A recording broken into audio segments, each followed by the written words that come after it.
Good afternoon, my people. I hope everyone is having a wonderful morning, mid afternoon. I am enjoying reading this book with you. Imagine me and you were sitting right here in this place right here. Isn't it beautiful? The rain, it's raining, the ambience of it all. But we're getting to the end of this chapter. I hope the sound of the rain doesn't bother you. Oh man, I just love this. This is just awesome. This is Color, the Afro-Asian Intellectual by Edward Shils. Excuse me. And you know that I just read from the book. I don't add to or take from. So I'm going to begin where I left off. Then I'm going to come back. The conflict between the primordial realm and the realm of the mind is especially pronounced in the intellectual who, by virtue of what he is, in a way, the custodian of things of the mind for his society. Intellectual activity is the cultivation of the ideational realm, a change in the African or Asian intellectual's relations to the center of the international intellectual community might diminish the intensity of his color identification, the provinciality of his present position in the intellectual community is one of the distractions from which he suffers.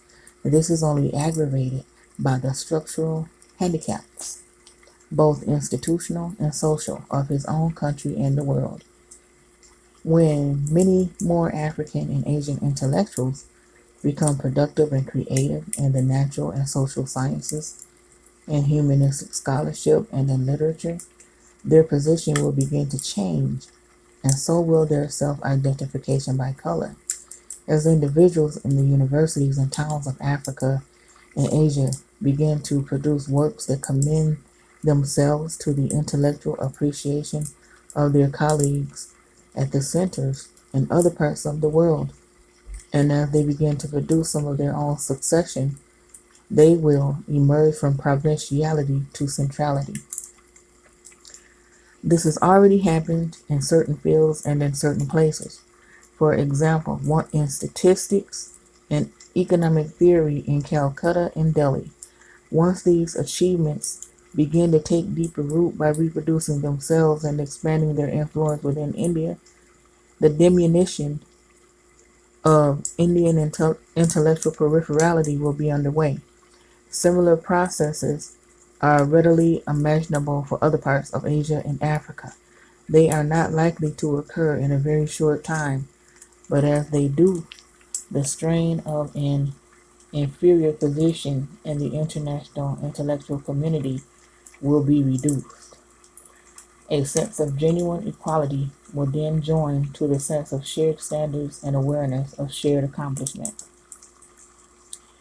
In emerging as new centers in the network of creative centers of the international intellectual community, African and Asian intellectuals will cease to feel so urgently the need for a counter center, of which color, excuse me, is one of the foci of identification. The argument for a counter center is only a largely contrived surrogate for the real thing. The counter center could never be successful in attaining the end these intellectuals seek, the dignity of creative achievement. Now I'm learning a new word we did, and I'm going to look it up. FOCI, F-O-C-I. I'll be right back, and we're going to be starting a new chapter. I'll be done after this reading. I'll be back.